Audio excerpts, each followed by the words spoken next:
Et en fait, on se rend compte qu'en fait, on retrouve entries ici, qui était en fait l'arrêt qu'on avait, ici. Salut à toi, si c'est la première fois que tu arrives ici, moi c'est Tony Go, je suis software engineer dans une boîte qui s'appelle Postman. Ma spécialité c'est le tooling pour les devs et sur cette chaîne je te raconte mon aventure dans la programmation. Et si tu as l'habitude de regarder cette chaîne, je fais une petite annonce à la fin de la vidéo, donc n'hésite pas à la regarder. Roulez!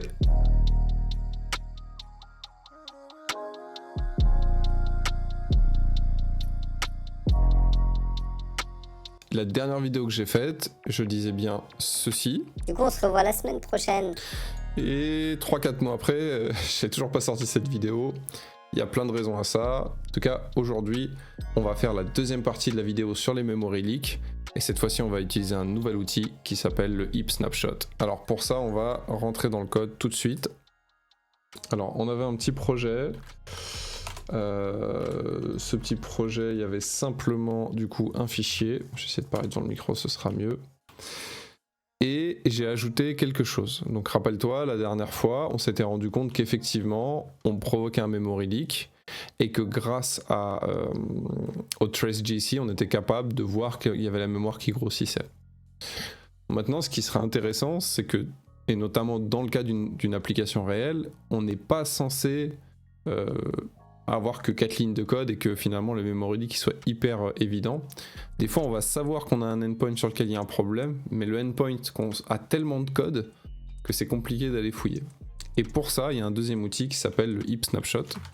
Alors si vous voulez, vous pouvez vous reporter à la doc de V8 et je mettrai le lien dans la description de cette vidéo. Et donc là, si vous regardez bien, on a une API qui s'appelle... Ah voilà. Voilà la documentation.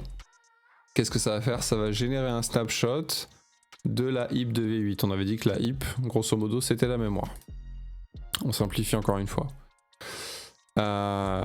This is intended to be used with tools such as Chrome DevTools. Et c'est ce qu'on va faire aujourd'hui. On va utiliser Chrome DevTools du coup pour regarder nos snapshots. Comment on fait ces snapshots? Alors, il n'y a pas forcément une méthode prédéfinie. Ici, et c'est pas un truc qu'à faire d'exposer un endpoint où on peut faire des snapshots, ou alors faut bien vérifier qu'on soit sûr que personne puisse y accéder, mais pour la simplicité d'utilisation, aujourd'hui c'est ce qu'on va utiliser. Donc j'ai rajouté un petit endpoint de get. Quand je vais taper snap et le nom que je vais donner à ce snapshot, il va m'écrire un snapshot. Alors il y a un truc que j'avais oublié, c'est que on doit faire heap snapshot. Sinon Chrome voudra pas l'accepter. Donc ça faut... Mais Chrome vous le dit avec un message dans la console quand... Tout à l'heure quand j'ai fait des essais, j'ai eu ce problème là. Donc qu'est-ce que je fais ici? Je récupère le name, donc ce que j'ai après les deux points dans mon endpoint. Ce que j'ai ici en gros. Je le récupère dans une constante et je fais snap name.heap snapshot. Ok? Et je retourne trop. Donc ce qu'on va faire, c'est qu'on va faire la même chose qu'on avait fait dans l'ancienne vidéo. D'ailleurs si cette vidéo te semble un peu obscure, je te mets un lien, je sais jamais où, mais au-dessus de ma tête normalement ou sur ma tête, pour que tu puisses du coup rattraper ton petit retard. Alors on va créer une nouvelle fenêtre. Dans cette fenêtre là je vais simplement starter le serveur. Donc c'était node index.js. Donc là le serveur il démarre, j'ai pas mis de console ni rien, c'est cool. Je vais créer une nouvelle fenêtre et dans cette fenêtre là je vais simplement créer mon premier snapshot. Donc ça je vais utiliser un curl et je vais faire un snapshot qu'on va appeler before. Donc là il m'a créé mon snapshot, d'accord?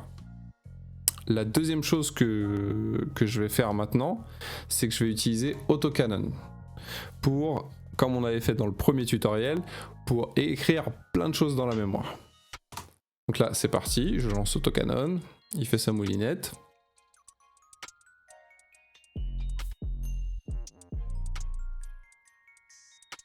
Donc là il nous affiche les stats, mais franchement on n'a pas besoin de regarder. Maintenant je vais refaire un curl, mais je vais appeler mon snapshot after. Et là il va prendre un peu plus de temps, donc c'est normal. Si paniquez pas, prenez le temps, buvez de l'eau.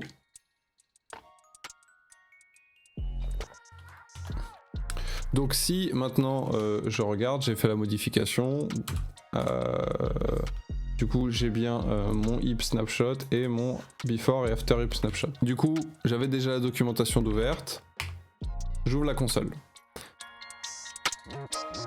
Et on va la mettre en plein écran, voilà. Et aussi on va zoomer parce que vous méritez ça. Donc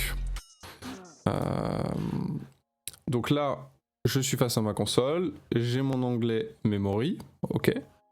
Et là en bas j'ai un load. Donc je vais d'abord loader mon snapshot before, oui c'est bon. Ensuite je vais loader mon after. Ok. Et là par exemple je me mets sur le after. Et dans summary il y a marqué all objects allocated between snap before and snap after. C'est un super accent anglais, c'est royal. Et regardez là où on a plus de retained size. Et après elle est un petit peu dans les... Alors c'est pas toujours très clair tout ce qu'on peut retrouver, mais là on voit qu'on a un objet qui revient souvent, internal array. Et en fait on se rend compte si qu'en fait on retrouve entries ici, qui était en fait l'array qu'on avait ici. Donc du coup ça existe de quand même de fouiller un petit peu, hein, d'aller voir, mais vous allez être capable du coup, vu qu'il y a tous les objets qui ont été créés à droite et à gauche, de trouver les références comme ça, et se dire ah bah tiens est-ce que j'ai pas un truc entries et la taille qui me prend, etc. D'ailleurs ces endpoints là ils sont même pas besoin d'être dans la stack, ça se crée en 2 minutes, vous rajoutez un endpoint le moment où vous avez besoin de débugger, si ça doit être sur un serveur distant, bah bon, peut-être il y a moyen de le faire sur un serveur distant, mais quelque chose que voilà, qui est pas accessible de l'extérieur. Et donc n'hésitez pas à en parler à vos collègues, à leur montrer que ça existe, à faire une démo au boulot en disant voilà regardez j'ai appris 2-3 trucs, et parce que les gens en général savent pas que ça existe tout ça. Donc tout ce qui est hip snapshot, tout ce qui est relatif au browser, il y a des gens qui sont niveau front qui sont assez au courant de ça, mais niveau back-end les gens qui piochent là-dedans j'en vois pas beaucoup. Donc voilà, encore une fois c'est juste mon ressenti, hein, je peux me tromper. Du coup la nouvelle c'est que c'est la dernière vidéo en français sur cette chaîne. À partir de la prochaine on sera en anglais. Je mettrai un petit drapeau pour quand même avertir les gens que je passe sur de l'anglais. Il y aura toujours moyen que vous laissiez vos commentaires en français et que j'y réponde en français s'il y a besoin, ça il n'y a vraiment pas de souci. Pourquoi ce changement? Parce que il y a beaucoup de changements dans ma carrière et que le chemin que je prends est un peu plus à l'international ces derniers temps.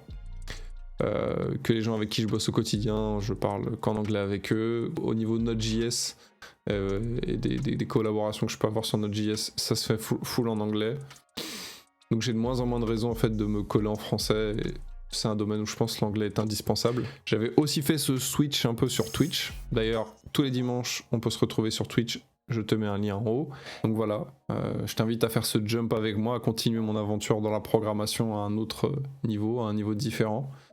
Et dans la prochaine vidéo, normalement, je te raconterai 2 vidéos qui doivent arriver. La première vidéo, c'est une vidéo sur l'open source et le voyage que j'ai fait à Dublin avec les collaborateurs Node. Et l'autre vidéo, mais je sais pas dans quel ordre ça se fera, c'est pour expliquer là où j'en suis dans ma carrière tout simplement et ce que je fais maintenant chez Postman.